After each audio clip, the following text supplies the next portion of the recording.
So currently, when we think about space habitats, what we do see as implemented projects are the smaller scale space stations, for maybe 9 people. So this kind of shows how the International Space Station was a multilateral effort, because the U.S. didn't have enough money to go in on its own. So many countries were involved, and they contributed to different orbital segments. Ultimately, it's a modular design that allows different countries to really send a piece up there. So it's really the example of unity in a diverse collective. I'm coming to.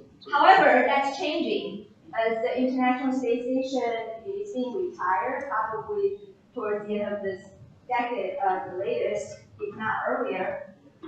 NASA is exploring what's called the Commercial Low Earth Orbit Development Program, and they recently issued an RFP to solicit proposals from private space companies to really conduct preliminary studies of how they're going to build these commercial space stations. And NASA solicited funding to support all these space station efforts. They tend to be a lot smaller than the International Space Station with a lot less capacity, and they are targeting in-space manufacturing capacity in order to make a lot of money. And some of them might become public companies with stocks. So ultimately, the investors will be the ones driving the agenda of these projects. So it's no longer necessarily for the benefits of and it's mostly driven by profit. So NASA requested funding for this particular LEO commercialization program. And you can see how in 2020 it asked for $150 million, only got 10%. And although NASA tried to budget less, drop the number. I think the most recent number is around 100 million. But there's a gap between what they really need versus what they actually got from the Congress. So there's a lack of support from the Congress because the congressional members felt that there's really not a clear transition plan. They can't really see the benefit of what they're asking for in terms of how it's relevant to the taxpayers, right? Can you justify taxpayers' money in terms of building something that's going to benefit investors and so on? But if we look at the international space landscape, there's a lot of small countries now putting in a lot more money into their space programs. Other major players are also increasing their funding for the space program, so there's a real opportunity to make up for the gap by seeking multilateral cooperation, right, at the international level. So if you can bring many countries together, if they can all contribute a module to the ultimate design, then it is possible to have enough money, right, to build a space settlement. If you can collaborate internationally, right? Because not a single player can do it alone, but if all the money combined, $82 billion, that's a lot more than one NASA has. So this is basically why we have a space habitat challenge, because currently we have lost the spirit of the Outer Space Treaty. Nobody's really thinking about the space as commons, right? And we're going to have the tragedy of the commons.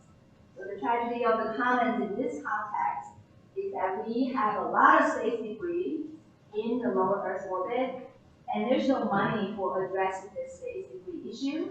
And then there's going to be a lot more space traffic out of the commercial sectors, right? So any space debris can hit any of the spacecraft or any of the satellite or any of the space station out there and have a colossal disaster. And there's no money, no coordination, no legal framework to really help address that.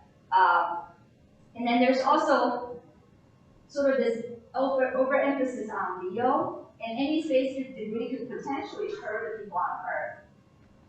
And so then, we're putting more projects up there, and there's collision, there's going to be more space debris. So being able to look beyond LEO into MEO, and also think about interplanetary connection between the Earth and the Moon, where we have the satellite coverage, is really going to make the space as the Wild West more accessible. But currently, all the space stations can take whatever position they get to first, and it's first come, first serve.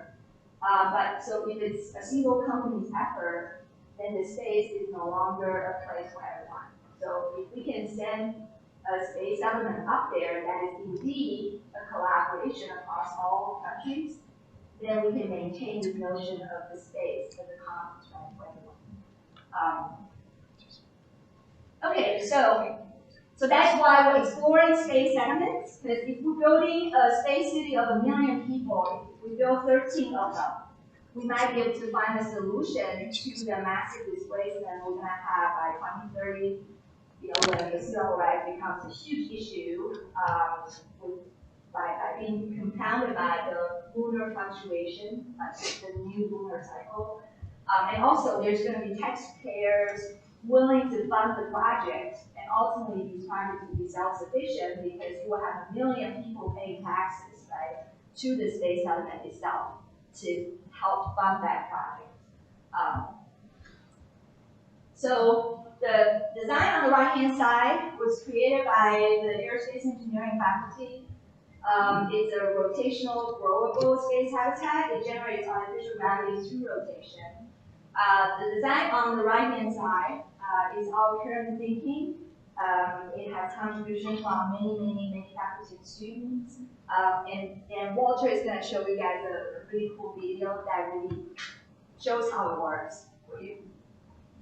So you're welcome to build up these two designs or one of them, or come up with a brand new design at the city level. But you're also welcome to hone into a module of the design.